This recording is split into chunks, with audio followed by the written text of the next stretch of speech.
Did you know there's a church that rings its bells before disasters happen?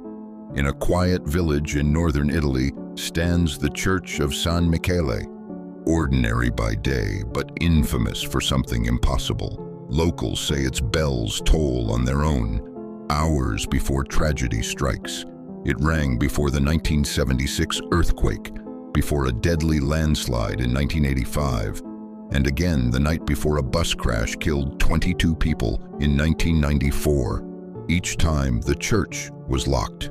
No one inside, no wind strong enough to move the ropes. When paranormal investigators installed motion sensors and cameras, the systems failed minutes before the bells began ringing again. Even the Vatican quietly sent researchers. None of their findings were ever released. No one knows who or what is warning them. Only that when those bells ring, something terrible follows.